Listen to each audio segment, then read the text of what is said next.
새벽 5시 정가, 깊은 산속 작은 절에서 목탁 소리가 울려 퍼집니다. 뚝, 뚝, 뚝. 일정한 박자로 계속되는 그 소리는 마치 시간을 재는 메트로놈 같았죠. 안개가 자욱하게 깔린 법당 안, 연꽃 자세로 앉아있는 한 스님의 모습이 희미하게 보입니다. 개운, 예순을 넘긴 그의 얼굴에는 깊은 주름이 패여 있었습니다. 하지만 그 주름들이 단순히 세월만을 말해주는 건 아니었어요. 그 안에는 말로 다 할 수 없는 무게가 담겨 있었죠. 목탁을 두드리는 그의 손은 굳은 살로 거칠었지만 그 움직임만큼은 한치의 흔들림도 없이 정확했습니다. 오늘도 죄를 묻습니다. 나를 용서하소서. 입 밖으로 내뱉지는 않았지만 그의 마음속에서는 매일 아침 같은 기도가 반복되고 있었어요. 20년 동안 단 하루도 빠뜨리지 않고 계속해온 일과였죠. 목탁 소리가 멈추고 나면 혜우는 천천히 일어나 마당으로 나갔습니다. 절 마당은 아직 어둠에 쌓여 있었지만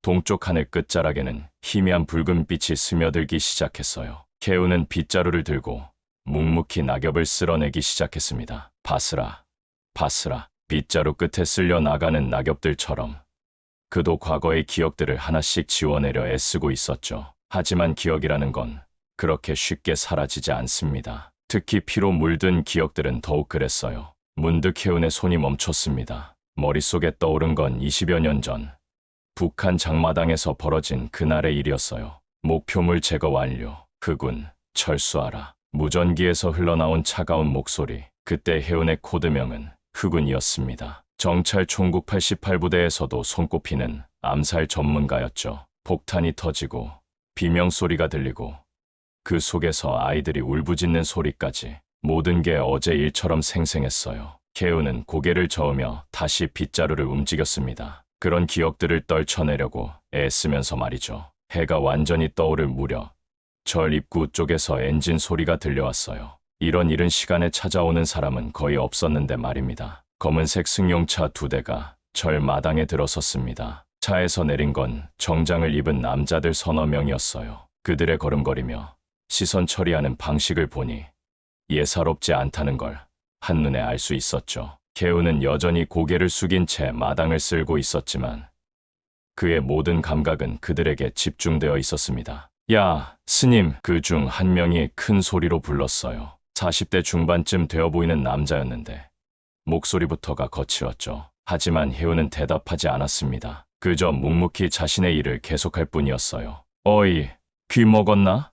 스님이라고. 이번엔 더 큰 소리였지만 혜운의 반응은 여전히 없었습니다. 남자는 짜증스럽다는 듯이 혀를 찼어요. 그리고 성큼성큼 혜운에게 다가가더니 그의 어깨를 거칠게 잡았습니다. 말 걸면 대답해야지. 응? 그제야 혜운이 천천히 고개를 들었어요. 그의 눈과 남자의 눈이 마주쳤습니다. 순간 남자는 뭔가 이상한 느낌을 받았죠. 그 눈빛이 너무 차가웠거든요. 마치 감정이라곤 찾아볼 수 없는 얼음처럼 차가운 눈빛이었습니다. 남자는 잠시 말을 잇지 못했습니다. 혜운의 시선이 주는 압박감이 생각보다 강했거든요. 하지만 곧 자신이 누구인지 떠올리며 다시 거칠게 굴기 시작했어요. 뭘 그렇게 쳐다봐? 나 강철민이야. 강용파 알지? 강철민. 수도권 일대에서는 제법 알려진 이름이었죠. 권투 선수 출신으로 주먹 한번 휘두르면 사람이 나가 떨어지는 걸로 유명했어요. 하지만 혜우는 여전히 아무 반응이 없었습니다. 그저 고개를 다시 숙이고 빗자루를 들 뿐이었죠. 이 자식이 정말. 강철민이 주먹을 쥐려는 순간 옆에 있던 부하가 그를 말렸습니다. 형님, 일단 할 말부터 하시죠. 강철민은 한 번 더 혜운을 째려보더니 주머니에서 담배를 꺼내 물었어요. 그리고 천천히 연기를 내뿜으며 말을 시작했습니다. 여기 땅 말이야. 곧 개발 들어간다. 알고 있지? 여전히 대답이 없었지만 강철민은 상관없다는 듯이 계속 말했어요. 이 일대 전부 리조트로 바뀔 예정이거든. 근데 여기 절이 문제야. 이해해. 절이 있으면 개발이 안 돼. 혜우는 빗자루질을 멈추지 않았습니다. 차라리 그게 강철민을 더 화나게 만들었죠. 자신의 말을 완전히 무시당하고 있다는 기분이 들었거든요. 야, 지금 내 말 듣고 있는 거야?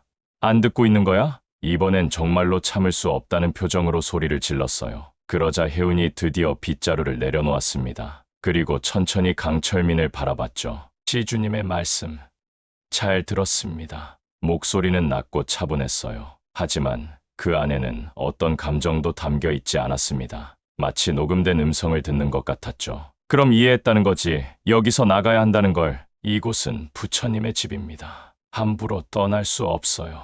혜은의 대답에 강철민의 얼굴이 붉어졌습니다. 이런 식으로 버티려고 한다는 걸 직감했거든요. 부처님 집이라고? 웃기지 마. 여기가 뭐 종교재판소야. 이건 돈 문제라고. 강철민은 주머니에서 수표책을 꺼내더니 휙휙 넘기기 시작했어요. 얼마면 되겠어? 1억, 2억, 아니면 더 필요해? 하지만 혜우는 고개를 젓기만 했습니다. 그 모습에 강철민은 완전히 화가 났어요. 자신이 이 정도로 참아주고 있는데도 고집을 부린다고 생각했거든요. 그래, 돈도 안 먹힌다고? 그럼 다른 방법을 써야겠네. 강철민이 부하들에게 눈짓을 했습니다. 그러자 그들이 절 여기저기를 둘러보기 시작했어요. 마치 무엇인가를 찾는 것처럼 말이죠. 이런 오래된 목조 건물은 정말 위험해. 언제 불이 날지 모르잖아? 노골적인 협박이었습니다. 하지만 혜우는 여전히 표정 변화가 없었어요. 그냥 조용히 서 있을 뿐이었죠. 그리고 여기 혼자 사는 거 아니지?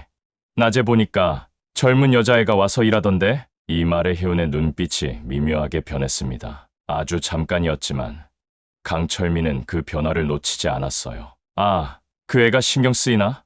수연이라고 하던데? 수연의 이름이 나오자 혜운의 주먹이 조금씩 쥐어지기 시작했습니다. 하지만 여전히 아무 말도 하지 않았죠. 요즘 세상이 얼마나 무서운지 알지? 특히 젊은 여자들한테는 더 그렇고 밤늦게 혼자 다니다가 무슨 일 당할지 모르는 거야. 강철민의 협박은 점점 더 노골적이 되어갔습니다. 그리고 마지막에 이렇게 말했어요. 일주일 줄게. 일주일 안에 여기서 나가든지 아니면 말을 끝내지 않고 의미심장하게 웃었습니다. 그리고 부하들과 함께 차에 올라타더니 저를 떠났어요. 차가 사라지고 나서야 혜운이 움직였습니다. 그는 천천히 법당 안으로 들어가 부처님 앞에 무릎을 꿇었어요. 그리고 오랫동안 그 자리에 앉아 있었습니다. 마음속으로는 계속 같은 기도를 반복하면서 말이죠. 시험에 들게 하지 마소서.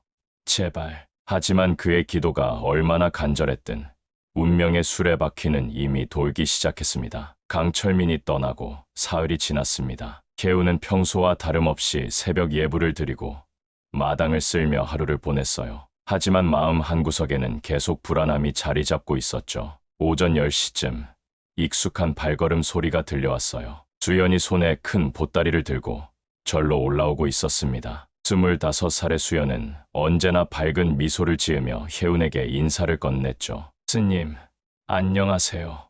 오늘도 일찍 일어나셨네요. 혜운은 고개를 끄덕이며 답했어요. 말수가 적은 건 여전했지만 수연 앞에서만큼은 조금 더 부드러운 표정을 짓곤 했습니다. 시장에서 무랑 배추 좀 사왔어요. 김장 담글 때가 되었잖아요. 수연은 보따리를 풀어놓으며 신이 났습니다. 사실 수연은 이 절에서 자란 거나 마찬가지였어요. 어릴 때 부모를 모두 잃고 갈 곳이 없었을 때 혜운이 그녀를 받아준 거였죠. 스님, 그런데 며칠 전에 이상한 사람들이 왔다면서요? 수연의 말에 혜운이 잠시 손을 멈췄습니다. 하지만 곧 아무렇지 않은 듯이 대답했어요. 별일 아닙니다. 신경 쓰지 마세요. 정말요? 혹시 무슨 문제라도 있으면 저한테 말씀하세요. 수연의 걱정스러운 표정을 본 혜운은 작은 미소를 지었습니다. 이 아이는 언제나 이랬어요. 자신보다 남을 먼저 걱정하는 착한 마음을 가지고 있었죠. 점심을 함께 먹으며 수연이 말했어요. 스님, 아시죠?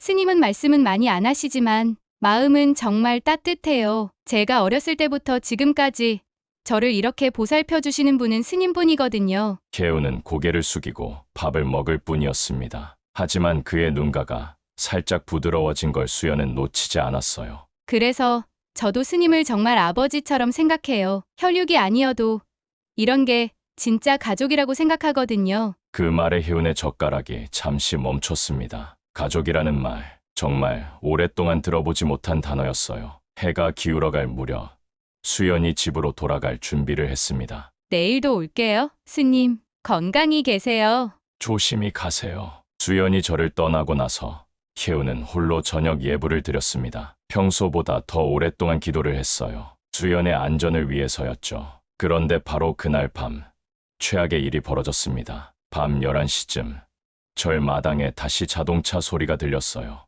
이번에는 차가 더 많았습니다. 개우는 법당에서 나와 마당을 바라봤어요. 강철민이 부하들을 이끌고 나타났습니다. 그런데 이번에는 뭔가 달랐어요. 그들 뒤에서 누군가가 끌려 나오고 있었거든요.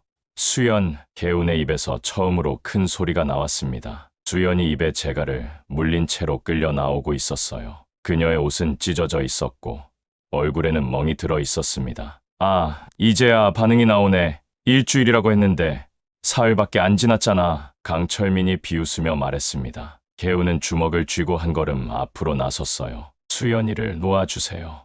간단해. 여기서 꺼져. 그럼 이해도 무사히 보내줄게. 하지만 혜운이 대답하기도 전에 강철민이 손짓을 했습니다. 그러자 부하들이 절 여기저기에 기름을 뿌리기 시작했어요. 성냥이 그어지고 불길이 타오르기 시작했습니다. 혜운은 수연을 향해 달려가려 했지만 부하들이 막아섰어요. 수연아, 혜운이 다시 외쳤습니다. 20년간 지켜온 침묵이 완전히 깨진 순간이었어요. 차들이 떠나고 절은 활활 타오르기 시작했습니다. 불길이 저를 완전히 집어삼킨 후에야 혜운이 자리에서 일어났습니다. 그의 눈에는 더 이상 눈물이 없었어요. 대신 20년 전 그 차가운 시선이 되돌아와 있었죠. 절에서 10여 분 걸어 올라간 곳에 오래된 장승이 서 있었어요. 혜운은 장승 뒤편에 큰 바위를 옮기기 시작했습니다. 보통 사람이라면 몇 명이 달라붙어도 움직이기 어려운 크기였지만 혜운의 손에서는 마치 종이 상자처럼 가볍게 밀려났어요. 바위 아래 땅을 파내자 검은 보자기에 쌓인 꾸러미가 나타났습니다.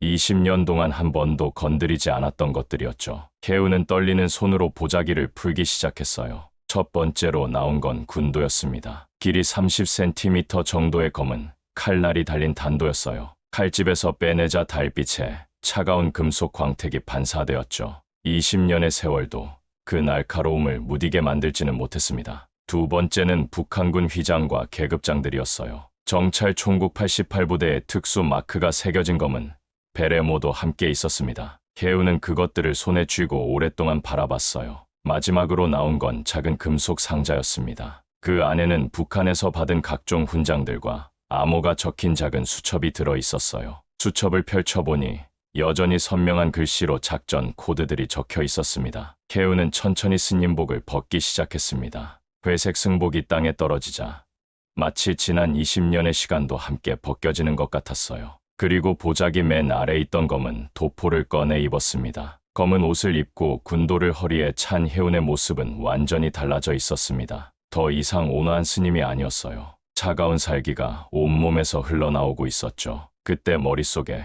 과거의 기억들이 밀려들기 시작했어요. 북한 함경북도 깊은 산소, 정찰 총국 88부대 훈련소, 거기서 그는 코드명 흑운으로 불렸습니다. 인간을 죽이는 기계가 되기 위한 훈련이 매일 계속되었어요. 흑운, 목표까지의 거리는 200m입니다. 제거 방법은 단칼에 경동맥을 절단하겠습니다. 그때의 대화가 귀에 생생하게 들려왔어요. 감정이라곤 찾아볼 수 없는 차가운 목소리로 대답하던 자신의 모습도 떠올랐죠. 가장 끔찍했던 건 첫 번째 실전 임무였어요. 평양 시내 어느 지하철역에서 벌어진 일이었습니다. 목표는 남한으로 정보를 빼돌린 배신자였죠. 하지만 그 과정에서 무고한 시민들까지 휘말렸습니다. 폭탄이 터지는 순간의 섬광, 비명소리, 그리고 바닥에 쓰러진 아이들의 모습, 모든 게 어제 일처럼 선명했어요. 그때부터 그의 마음속에는 지울 수 없는 죄책감이 자리 잡았습니다. 더는 참회로 덮을 수 없다. 혜운이 처음으로 입을 열었습니다.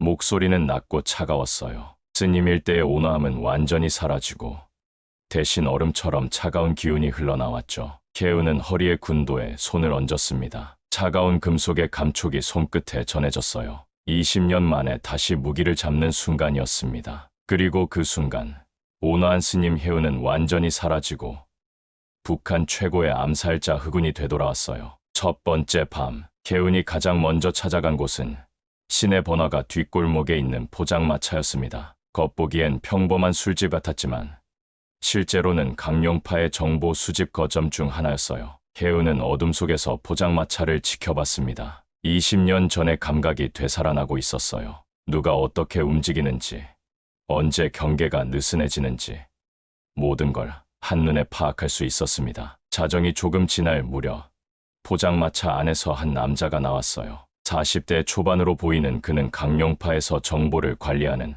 박정수라는 인물이었습니다. 혜우는 이미 그의 신상을 파악하고 있었어요. 박정수가 골목 안쪽으로 들어서자 혜운이 조용히 뒤를 따랐습니다. 발소리 하나 내지 않고 움직이는 그의 모습은 마치 그림자 같았어요. 20년의 공백에도 불구하고 몸은 여전히 그때의 기술을 기억하고 있었습니다. 박정수가 골목 끝에서 담배를 피우려고 라이터를 꺼내는 순간이었어요. 혜운이 그의 뒤로 다가가 목 뒤 급소를 정확히 찔렀습니다. 단 한 번의 동작이었죠. 박정수는 비명을 지를 틈도 없이 그 자리에서 쓰러졌어요. 강철민에게 전해라. 게임이 시작됐다고. 혜운은 박정수의 귀에 속삭였습니다. 하지만 그는 이미 의식을 잃은 상태였어요. 혜운은 그의 휴대폰을 꺼내 강철민에게 간단한 문자를 보냈습니다. 첫 번째, 그게 전부였죠. 둘째 날 밤, 이번 목표는 시내 유흥가에 있는 클럽이었습니다. 네온사인이라는 이름의 그 클럽은 강용파의 자금줄 역할을 하는 곳이었어요. 그리고 거기서 실질적인 운영을 담당하는 부두목 김석환이 있었습니다. 혜우는 클럽 뒷문으로 들어갔어요. 경비원 2명이 서 있었지만 그들은 혜운을 눈치채지도 못했습니다. 어둠을 이용해 움직이는 기술은 그의 전매 특허였거든요. 밤 1시쯤 김석환이 혼자서 화장실로 향했습니다. 절호의 기회였어요. 혜운은 그를 뒤따라 화장실로 들어갔습니다. 누구야? 너? 김석환이 돌아보는 순간 혜운의 손이 번개처럼 움직였습니다. 하지만 이번에는 죽이지 않았어요. 대신 그의 팔과 다리 신경을 정확히 눌러 마비시켰습니다. 김석환은 바닥에 쓰러진 채로 입만 벙긋거릴 뿐 아무 소리도 낼 수 없었죠. 수연이가 어디 있는지 알고 있겠지.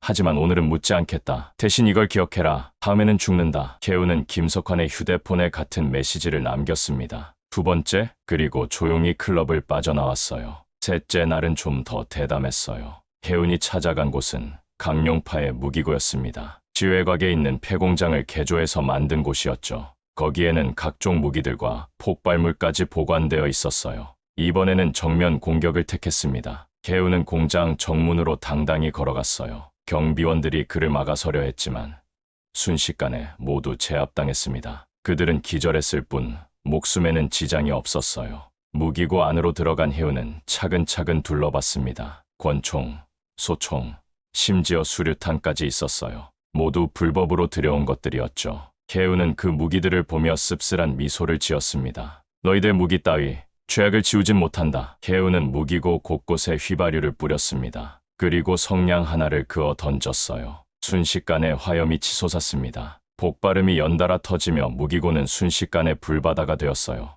멀리서 그 광경을 바라보던 혜우는 돌아서서 어둠 속으로 사라졌습니다. 강철민의 휴대폰에는 또 다른 메시지가 도착했어요. 세 번째, 이제 본격적으로 시작한다. 조폭들은 공포에 떨기 시작했습니다. 정체불명의 존재가 그들을 하나씩 제거하고 있었거든요. CCTV도 경호도 소용없었습니다. 그는 마치 유령처럼 나타났다가 사라지곤 했어요. 강철민은 부하들을 소집해 회의를 열었습니다. 하지만 누구도 뾰족한 수를 내놓지 못했어요. 상대가 누구인지, 왜 자신들을 노리는지도 모르는 상황이었거든요. 그때 한 부하가 떨리는 목소리로 말했습니다. 형님, 혹시 그 스님이...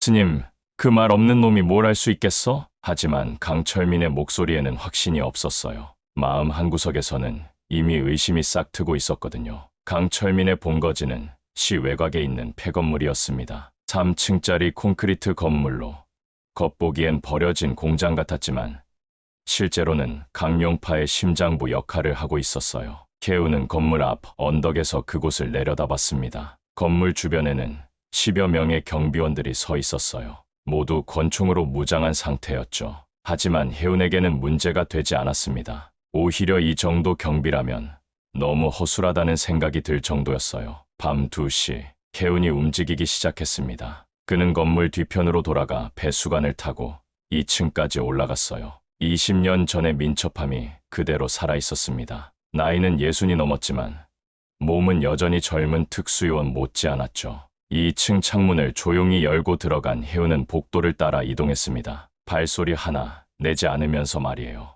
정찰 총국에서 배운 침투 기술은 세월이 흘러도 변하지 않았습니다. 복도 끝에서 2명의 조직원이 경계를 서고 있었어요. 혜운은 그들 뒤로 조용히 다가가 목 뒤를 쳤습니다. 두 사람은 소리도 내지 못하고 기절했죠. 개우는 그들의 몸을 구석진 곳으로 옮겨 놓았습니다. 3층으로 올라가자 더 많은 경비원들이 있었어요. 하지만 혜운에게는 별 문제가 되지 않았습니다. 하나씩 조용히 제 앞에 나갔거든요. 어떤 이는 기절시키고 어떤 이는 신경을 눌러 움직이지 못하게 만들었습니다. 마침내 건물 맨 끝방에 도착했어요. 문 너머에서 수연의 목소리가 들려왔습니다. 약하지만 분명히 살아있다는 걸 알 수 있었죠. 개운의 가슴이 뛰기 시작했습니다. 20년 만에 느끼는 감정이었어요. 문을 열고 들어가자 수연이 의자에 묶여 있었습니다. 입에는 재갈이 물려 있었고 손목과 발목에는 밧줄이 단단히 감겨 있었어요. 수연은 혜운을 보자 눈을 크게 뜨며 무언가 말하려 했습니다. 괜찮습니다.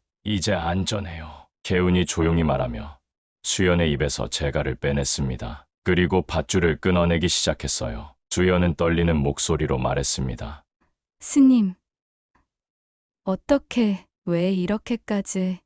말은 나중에 해요. 지금은 여기서 나가는 게 중요합니다. 하지만 그때 문이 벌컥 열리며 강철민이 부하들과 함께 나타났어요. 그들 손에는 모두 권총이 들려 있었습니다. 역시 내 놈이었구나. 처음부터 수상하다고 생각했어. 강철민이 비웃으며 말했습니다. 하지만 혜우는 전혀 당황하지 않았어요. 오히려 차분한 표정으로 강철민을 바라봤습니다. 수연이를 놓아주면 조용히 물러가겠습니다. 웃기지 마. 내가 우리 조직원들에게 무슨 짓을 했는지 알고 있어. 이제 끝장을 봐야겠다. 강철민이 손짓하자 부하들이 총을 겨눴습니다. 하지만 그 순간 혜운이 움직였어요. 번개보다 빠른 속도였습니다. 첫 번째 총잡이의 손목을 꺾어 총을 떨어뜨렸습니다. 두 번째는 목을 쳐서 기절시켰어요. 세 번째는 다리를 걸어 넘어뜨린 후 신경을 눌러 마비시켰습니다. 모든 일이 10초도 안 되어 끝났죠. 강철민은 놀란 표정으로 후퇴했습니다. 지금까지 본 것 중 가장 빠르고 정확한 움직임이었거든요. 너 대체 뭐야? 그저 지나가던 스님이었습니다. 하지만 당신들이 건드리지 말아야 할 걸 건드렸어요. 개운의 목소리는 여전히 차분했지만 그 안에는 얼음같이 차가운 분노가 담겨 있었습니다. 수연이 일어날 수 있어요. 네, 스님. 수연이 떨리는 다리로 일어섰습니다. 개우는 그녀의 어깨에 손을 얹고 문 쪽으로 향했어요. 강철민은 벽에 등을 붙인 채 그들을 바라볼 뿐이었습니다. 이게 끝이 아니야! 너 같은 놈 때문에! 끝입니다. 더 이상 수연이에게 손대지 마세요. 다음에는 정말로 돌이킬 수 없는 일이 벌어질 거예요. 개운과 수연이 건물을 빠져나온 건 새벽 4시였습니다. 산으로 향하는 길에서 수연이 물었어요. 스님, 정말 스님이 맞으세요? 개운은 잠시 걸음을 멈췄습니다. 그리고 조용히 대답했어요. 너만은 잃고 싶지 않았습니다. 그 말 속에는 20년간 쌓인 모든 감정이 담겨 있었어요. 수연은 더 이상 묻지 않았습니다. 대신 혜운의 뒤를 조용히 따랐죠. 하지만 이것으로 모든 게 끝난 건 아니었습니다. 진짜 대결은 이제 시작일 뿐이었어요. 수연을 구출한 다음 날 밤, 강철민이 직접 나섰습니다. 이번에는 혼자였어요. 불타버린 절터에서 혜운을 기다리고 있었죠. 달빛 아래 서 있는 강철민의 모습에는 분노와 절망이 뒤섞여 있었습니다. 나와라! 이 개자식아! 강철민의 외침이 산에 울려 퍼졌어요. 얼마 지나지 않아 어둠 속에서 혜운이 나타났습니다. 검은 도포를 입고 군도를 찬 그의 모습은 마치 죽음의 신 같았어요. 왔군요. 혜운의 목소리는 여전히 차분했습니다. 하지만 그 차분함이 오히려 강철민을 더욱 화나게 만들었죠. 너 때문이야! 내 조직이, 내 사람들이 모두 망가졌어! 자업자득입니다. 자업자득?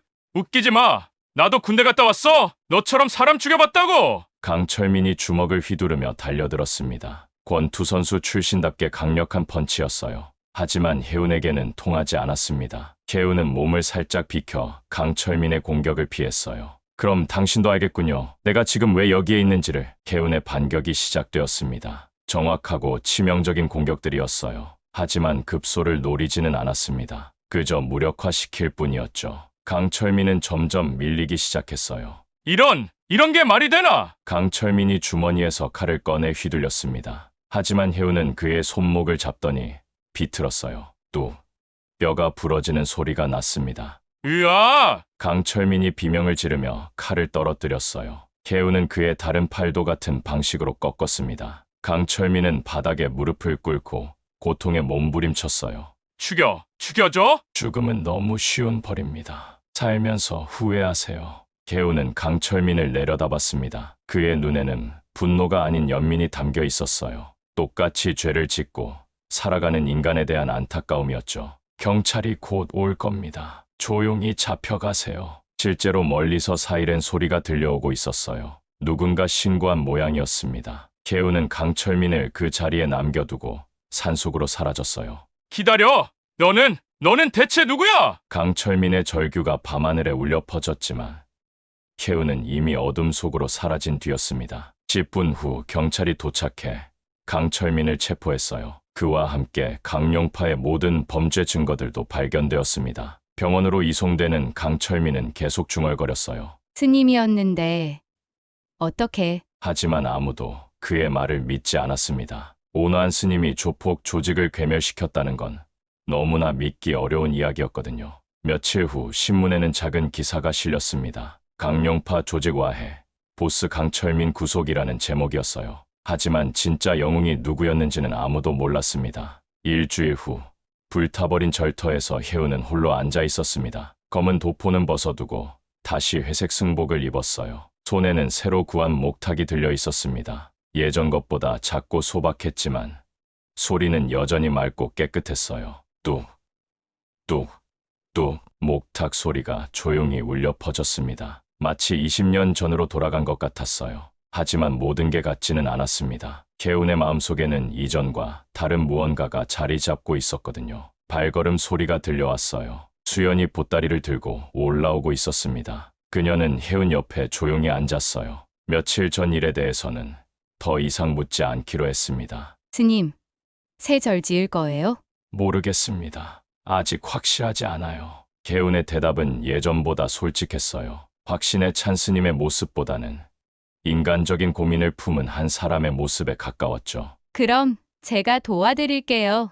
뭐든지 말씀하세요. 수연의 말에 혜은이 작은 미소를 지었습니다. 정말 오랜만에 짓는 진짜 웃음이었어요. 고맙습니다. 하지만 저는 죄인입니다. 누구나 죄는 있어요. 중요한 건 그 다음이죠. 수연의 말이 혜은의 가슴 깊숙이 와닿았습니다. 그래, 중요한 건 그 다음이었어요. 과거는 바꿀 수 없지만 앞으로의 시간은 달라질 수 있었습니다. 해가 저물어갈 무렵 수연이 집으로 돌아갔습니다. 내일도 올게요. 라는 말을 남기고 말이에요. 개우는 홀로 남아 목탁을 계속 두드렸습니다. 별이 하나둘 떠오르기 시작했어요. 산은 고요했고 바람은 부드러웠습니다. 개우는 목탁을 내려놓고 하늘을 올려다봤어요. 오늘도 저를 용서하소서. 여전히 같은 기도였습니다. 하지만 그 의미는 조금 달라져 있었어요. 이제는 단순히 과거의 죄를 묻는 게 아니라 앞으로 더 나은 사람이 되겠다는 다짐이 담겨 있었거든요. 개우는 천천히 일어나 절터를 둘러봤습니다. 잿더미가 된 법당,